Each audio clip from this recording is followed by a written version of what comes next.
Hi, everyone. I've got 10 o'clock here, so we're going to go ahead and get things kicked off. First of all, I just want to say thank you for taking time out of your day to join our webinar. I hope you'll find it time well spent. My name is Taylor Neal, and I am the marketing manager here at IPS. And before we dive into today's topic, access control as a service, I just want to take care of a few housekeeping items. Just so everyone is aware, we are recording this presentation. If you have a question, please feel free to ask during our discussion. We want this to be an interactive, casual experience. If you prefer to type your question rather than ask it verbally, just drop it in the chat and I'll keep an eye on that box and just monitor for any questions that come up. And I'll also send a follow-up email out after we're done so you have my contact info in case you think of something later today or even next week. If you're not speaking, just remember to mute your microphone. And as I mentioned in our webinar invitation, lunch is on us. I know we can't bring everybody here due to coronavirus, but we will be sending out a gift card for lunch to all the attendees. So if you're logged in using a name that might not be super obvious, if you could just drop your name and email address in the chat as well, that way I can be sure to log your attendance appropriately. That would be great. And I'll send out our gift cards to attendees early next week. And my last item is just a shameless marketing plug. I like to always remind people that IPS is on Facebook, Twitter, LinkedIn, and Instagram. So be sure to follow us on those platforms for updates on new technology, industry trends, safety matters, tips and tricks, as well as just some fun pics of our crew hard at work. And now that we have all of that out of the way, I'd like to introduce Tim McHugh, the Director of Business Development here at IPS, and he will be presenting today's topic. Take it away, Tim. Thanks, Taylor. Appreciate the introduction. And of course, I appreciate all of you joining us here this morning. I've shared my screen. Hopefully you can see a presentation that we prepared here. As Taylor mentioned, if you have any questions, please feel free along the way to raise your hand or come off mute. We want to make this certainly interactive. One of the last things in the world is just hear me talk on and on and on. I don't want to put everyone through that. To get started, in 2020, there has never been interest stronger in access control. In the last 5 months, many organizations reviewed their access control needs, and we're definitely seeing changes. One of the first things we see is that there are fewer people in many facilities, and the business wants to protect their doors more than ever. Many companies want to lock their doors full time. IPS has done just that. And certainly, the pandemic has caused companies to limit the number of visitors coming into the building. I think we've all seen that. On the flip side of things, there are a lot more people working remotely. Now, those folks may still need to go into the building and access the office at perhaps odd hours. Granting people that ability means that systems need to be more flexible. Generally speaking, the more flexibility means that a system needs to be a little more robust. And lastly, another change that we've seen, and this is kind of an unfortunate byproduct, but it happens, is that many organizations are having to make difficult decisions, maybe change their headcount, downsize, let people go. And in those situations, you might have an HR manager or another leader that's working remotely that then has to manage someone's access to facility. So being able to remote in and take care of those things has definitely been of interest to customers. Now we've seen a surge in an interest definitely in more robust systems and functionality. And so we're excited today to talk about a new offering that we think has a lot of inherent value and interest: access control as a service. But before we get too far down talking about access control, I think we should pause for a moment and just kind of set the stage for what traditional on-premise configuration of an access control system looks like. Now this is a great model. It's certainly worked for a long time, and it's a fairly simple concept. We have doors we want to protect. We have readers outside of those doors. Those doors connect to a door controller, and that controller is getting its information and directions from a system that's oftentimes stored on a server that's under the roof in that facility. And you can give a credential to somebody. You can set schedules to lock and unlock doors. You can add users as needed. You can delete users, you can modify, and you can change schedules. In some instances, that can even be done on a remote basis. Oftentimes, you have to get behind a firewall of some sorts to be able to use a tablet, a mobile phone, or a PC. Just a few weeks ago, we had a customer who is now working remotely as the IT director of a local police department. And he's getting calls all day and all night to be able to unlock and lock certain doors.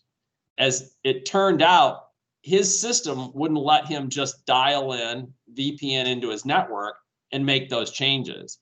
We had to add a license or a feature to that, and that actually cost several $1,000s. So in some cases you can do it, but in some cases you need to add some sort of license or other certificate to be able to get behind the firewall. Now these systems are great.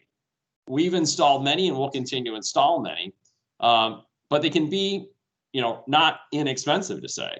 Oftentimes we'll tell a customer it's going to be between $3,000 and $5,000 per door to install one of these systems. And that includes your locking hardware, the access control system itself, the electronics and peripherals, the wiring, and the installation.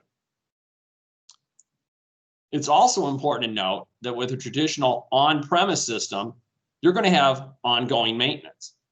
Servers have a limited life. They're a computer. Maybe that's 5 years, give or take. Servers need maintenance, and a server typically needs to be modernized along the way. In some cases nowadays, they update themselves, and that can sometimes lead to conflict with the access control software. So you kind of have this back and forth where the server software gets modernized, and maybe there's a catch-up that needs to happen with the access control software. Now, the manufacturers of the access control software are also creating improvements. They're adding functionality. They're improving cybersecurity. They're coming out with patches. They're adding to their systems. To get access to all of those things, there's typically an annual license. And that license lets you download those new updates, patches, and improved functionality. Another key feature of that license is it also allows a technician, such as an IPS tech, to be able to reach out to the original manufacturer and get tech support if, in fact, there's an issue. So those licenses are an ongoing cost of ownership associated with the system, and oftentimes it'd be $1,200 or $1,400 a year, if not more, to keep the license up on that. The other thing, when you have a traditional on-premise system, the cost of maintenance, because occasionally they do need repair. You're paying for those on a typical time and material basis. Now, sorry, the slides jumped forward on me. I want to wrap up and say that these are great systems. We'll continue to sell these systems, and in many cases, the absolute right solution, the right value, the right way to go about protecting a facility and controlling the access. But with changes in technology, and particularly the ability to leverage the cloud, it's created a whole new model. Access control as a service is a new model. We're seeing a lot of interest and traction in this, and we really think that there's a lot of inherent value associated with it. In this model, we basically remove the server from your facility. You'll see the servers now parked in the cloud. You connect it to our server, you connect your facility and your door controller to our server, which resides at a server farm. And in many ways, all the various issues related to the server go away. We modernize the server and the software, and that leaves you with an up-to-date modern system at all times. It's really that simple. We maintain the server, you use the system. We think it's a pretty simple, straightforward proposition. It takes away the burden or the responsibility of managing another server on your site. And that's music to the ears of many IT professionals. You don't get caught between the server software and the access control software having conflicts. we're managing that for you. Now, one thing that's important to know is you have easy access to the system via the internet wherever you are. In a little bit, I'll show you just how easy that is. But you can set up schedules, manage users, delete users, modify users, and all the other things that come with it via a phone, a tablet, or a PC, really where you've got internet connectivity. And from a value perspective, we think it puts less burden on your IT staff. They're usually pretty strapped for time to begin with. We've also developed several financial models where we can greatly reduce the upfront cost. As I mentioned earlier, if you think about the average system costing between $3,000 and $5,000, well, let's just suppose you have a 5-door system. And let's go down the middle with that for $4,000 per door. That's a $20,000 investment up front. Now, that solution might be the absolute right and appropriate installation for your facility, but financially, maybe that's a challenge. So in a little bit, we'll talk about IPS All Access, and that's a program that lets you pay for it really with a down payment and an ongoing basis with a monthly payment. Now, before I move on, there's a couple of key questions that come up with access control as a service. What if my facility loses internet connectivity? Well, that's okay, because all the instructions are downloaded into your door controller. So whatever the last snapshot it got out of the server is how the facility will continue to run and operate. And one other key point that I want to emphasize from a technology standpoint is we do need a public static IP address to be able to make sure that the door controllers continue to communicate with our server. Now, to wrap up the conversation, I think for the value of the access control as a service, one thing that I thought I'd share with you is a survey coming from HID. So they're partners in providing, locking hardware and whatnot for access control systems here. They actually did a survey, and this goes back 2 years, but they asked IT, what is important to you? What features are important to you when you get involved with evaluating access control systems?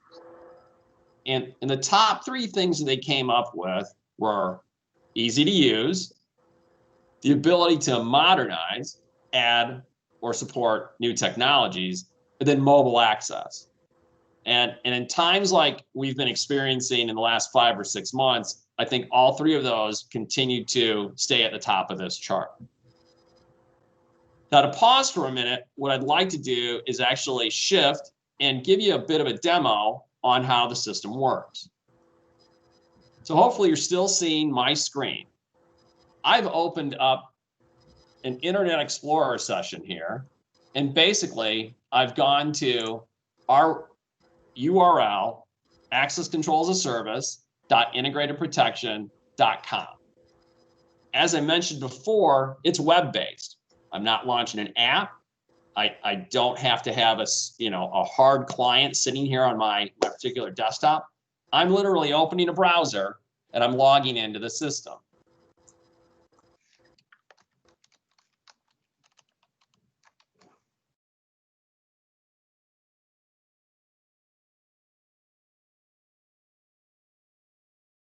And as simple as that, I'm now logged in. There's a lot of functionality. There's a lot of features here. I just want to make sure I touch on a handful of them very quickly. One of the first things you see when you log in is an activity log. So if you're the administrator of the system and want to have an idea of who's logged in, who's used it, what doors have been opened and whatnot, you can quickly scroll through this log to see that. Looks like Paul Permet logged into the system late yesterday afternoon. It looks like somebody has also done some unlock of doors. So you can see that Paul has unlocked doors recently. I was in the system yesterday. It's a demo site. So you'll see that I've logged into it to be able to just kind of bring myself up to speed and prep for this presentation. But you'll basically get a rolling history of who's logged into the system and who's accessed doors here. Now, there's an awful lot of functionality. A handful of things that I just want to point out is that we can monitor our doors. If I click on the portal status icon, it brings me to a list of doors that we've set up. This is a demonstration system, so it's not live other than just for demoing for folks like yourself, but we can see the status of all the portals. This test equipment cage is in a ready position. I've got some actions that I can take with this, including the ability to momentarily unlock the portal. Let's say there's a delivery at the back door and I feel it's okay to let the delivery person come in. If I don't want to get up and walk all the way to the back there, I can simply click on the momentarily unlock. And what it's telling the door is to release. But I've seen that flash very quickly. It was shunted closed. It never actually opened. But then after a few seconds, it relocked itself. I have the ability, if I'd like to go ahead and unlock it for a longer period of time, then I can simply do that. Now the door is going to remain unlocked here. If I want to close that back up, it's as simple as clicking on the icon. It's real easy for me to create an action. This is our training hallway, or excuse me, our test equipment cage. And let's say for whatever reason, I wanted to have this unlocked for a couple hours.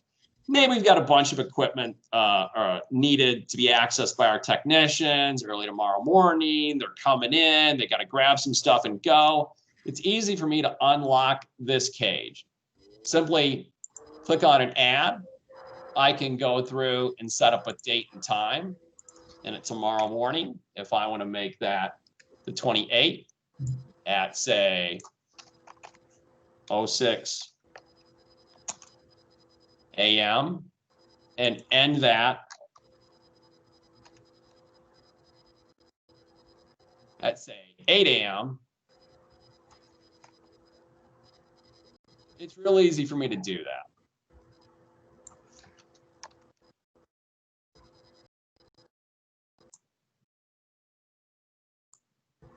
And now I've added a time when that door will be scheduled to be open. That's not part of its usual schedule here.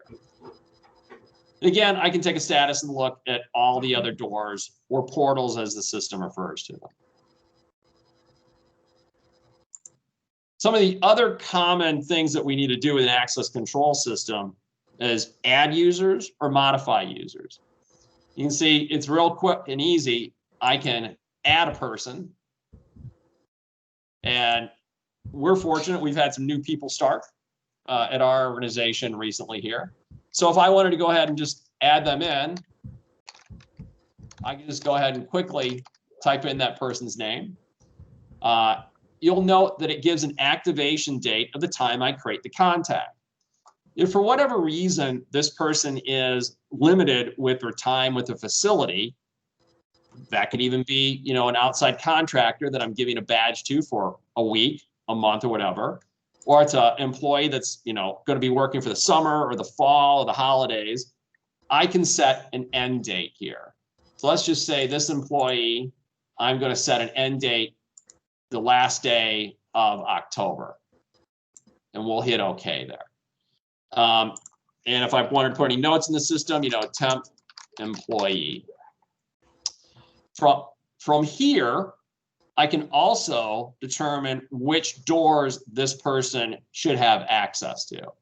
So if for whatever reason, I want to limit them to just the training hallway, I can look at my available portals, and I can simply add that to their access levels. I can go ahead and give them credentials. So I go to my box, I pull a card out, I add in a number, select the credential format. I can set again the expiration date.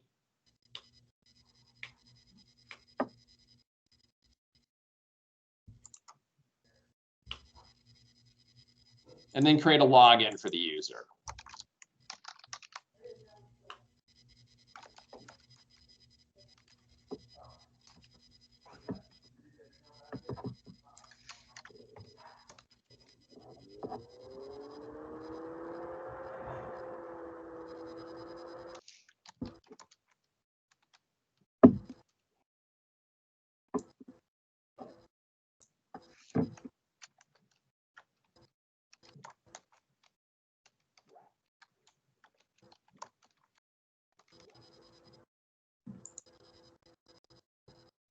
Oh, and one important thing is I need to give the user an access level.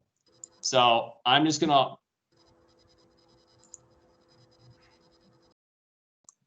set this person up.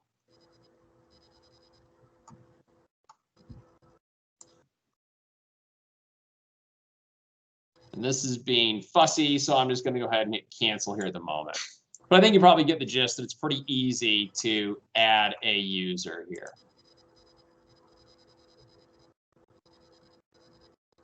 I can also quickly scan my users if I need to make any adjustments here. As a matter of fact, I mentioned the system updates itself. The screen you're looking at has actually been updated recently. So we're continually seeing improvements in functionality and layout and flow. So just FYI there. If, for example, I wanted to modify a couple of users, Rebecca Lamack is a sales rep with us, but Rebecca got married about a year ago. So it's real easy for us to update her name. We could also update her logins if we needed to, and simply hit save. So now she has been updated in the system here. If we had an employee that was no longer with us, we could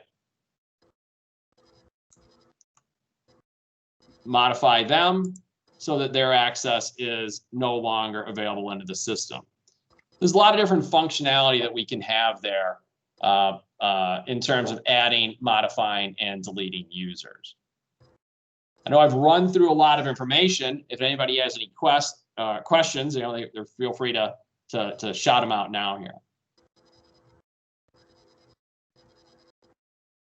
A common request that we get is, are there reports available in the system? And there's absolutely reports. I won't go into all of them, but if you need to have history reports on individual portals or doors being open, those are certainly available. If you want to know an individual's activity, that information is certainly available as well. Sharing a quick story, we have a customer that has a facility in Dayton. Now, they have a big operation in Columbus and a big operation in Cincinnati, but it's a small outpost for them in Dayton. And apparently the door is supposed to be open at 8 o'clock. Their personnel and technicians are supposed to be there at 8 o'clock. And I think there was some concern that maybe the door wasn't opening at 8. Maybe the techs weren't there. Maybe they were even going ahead and putting on their time cards that they were. So they asked if we had the ability to pull reports and verify when someone actually entered into the facility. With this system, you in fact have that. One last thing that I want to mention before I exit out of the demo here is we're using S2's software to run the system. S2 is one of the leading manufacturers of access control systems. We have not gone off and engineered our own system. We're working with leaders in the business to be able to provide this to you on a cloud basis. So they're continuing to enhance their functionality, improve their cybersecurity, and roll out all sorts of new features for us. So we're reutilizing their system. One of the other things I want to point out real quick is we see a lot of interest in mobility. Mobility is a key ongoing topic for us here. What I'd like to do is quickly show you some mobile features that you can use on your phone. Now, hopefully you see I'm screen mirroring my iPhone here. And by doing so, I can bring up the mobile app that supports this. It's real easy to log into it. And we'll see down at the bottom of my phone, I can track events, people, cameras, and portals. When I log into this, this is actually showing me the same information that was on my desktop when I logged in through the browser. So if I want to have a quick view of the history of the system and who's interacted with it, I can just scroll right in and look through my phone here. And we can see all sorts of momentary unlocks. We can see people who have logged in. Paul has logged in, I have logged in, and you can see all sorts of interaction with the system here. We can see things that have expired. You can even set this if you wanted to for access denied. So a lot of functionality here. At a quick glance, I can also see my users of the system.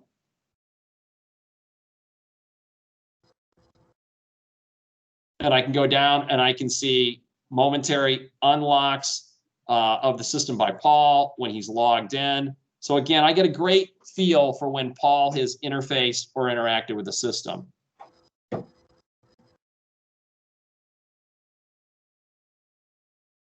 One other feature associated with the mobile phone for the users is you can change someone's picture if you'd like.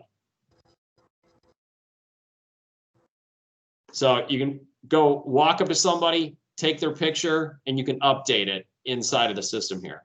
Now, I'm not having the best hair day, so I'm going to cancel out and not necessarily upload that here. Cameras can be associated with the system. Right now, we don't have any plugged into the system and up and running, but it's something that's certainly possible. Now, saving the best for last, this is one of the most exciting features from the mobile app. So you think about the ability to open a portal anywhere you have an internet connection is extremely powerful. Now, whether I'm sitting here in my office and I need to let somebody in the back dock, or whether it's a Saturday morning and an employee needs to get into a facility and I'm doing it while I'm having coffee and enjoying time with my family, if I've got internet connection, I can unlock a door. And it is simple as swiping to the right and granting a temporary unlock. And I'll see the history on this portal that it was unlocked just a few minutes ago. So I think that's an incredibly important feature here.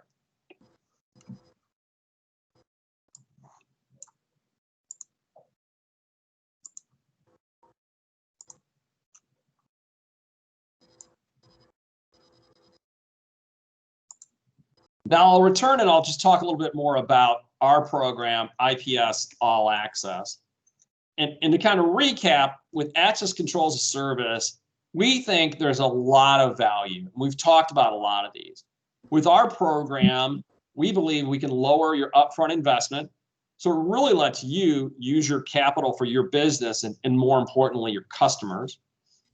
There's a notion of minimizing your IT resources.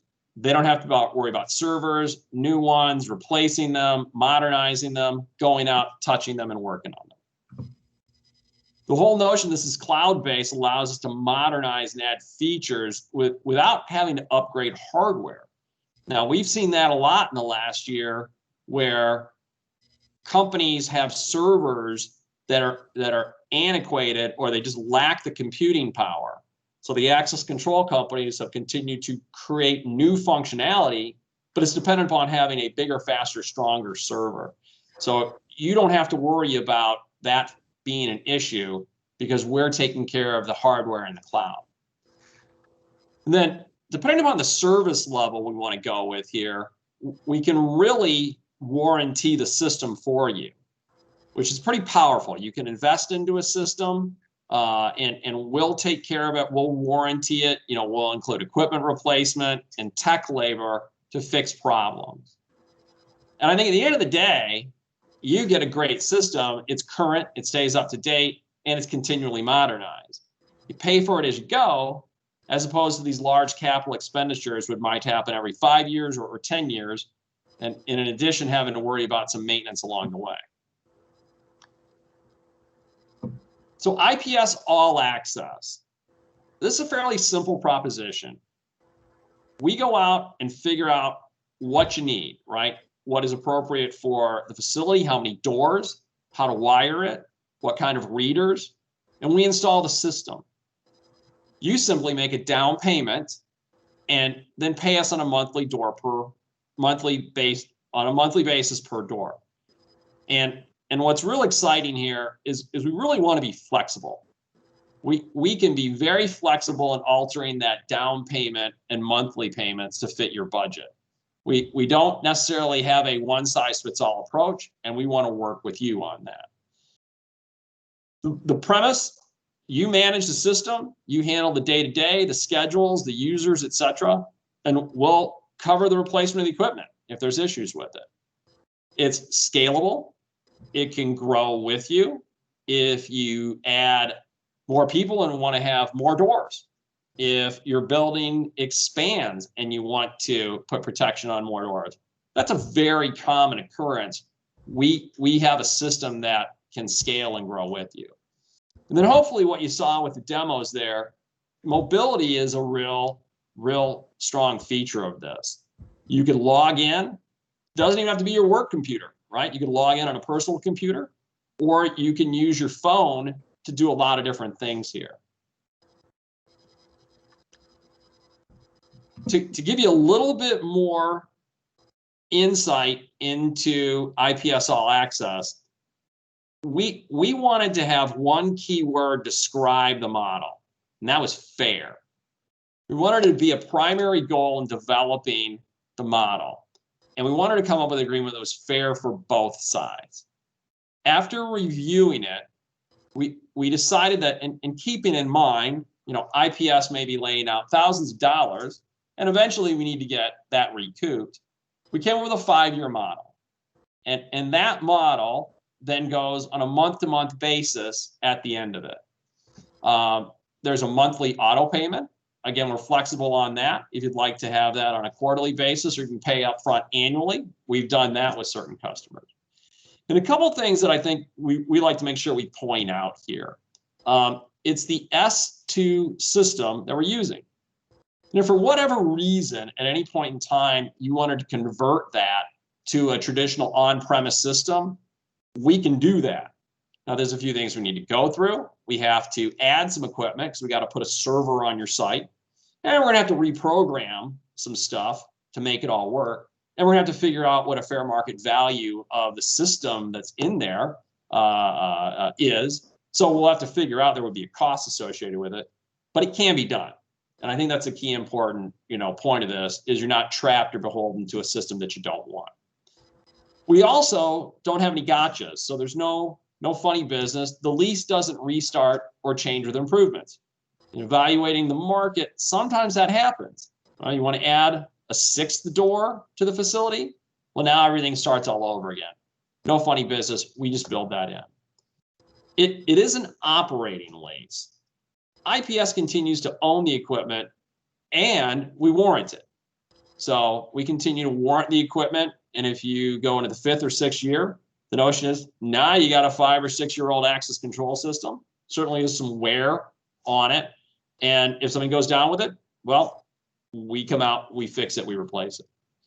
I thought I'd point out that there may be some charges associated in the model. If for example, you have network problems and you have us come out and work on that, that's not part of the system, it's not part of what we've sold you. So that might be a scenario in which it might be billable. Just thought I'd be upfront and share that with you.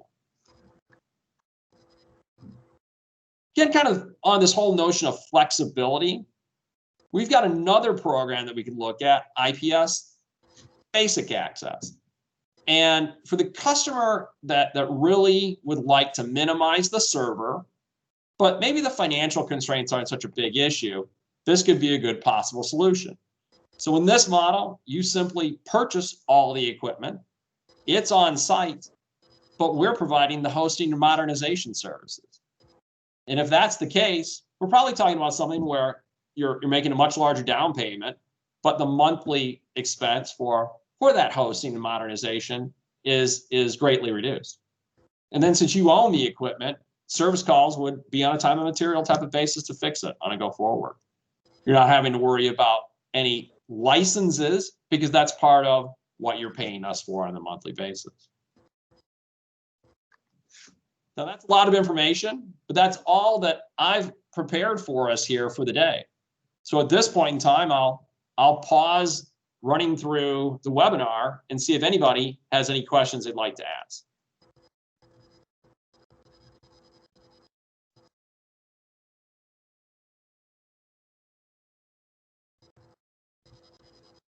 Well, it seems like a quiet crowd out there. So if there's no further questions, I do want to thank you for taking your time. Thank you for being an IPS customer. Enjoy lunch on us today. And if there's anything that you have questions about, please don't hesitate to contact us. Thanks for joining us.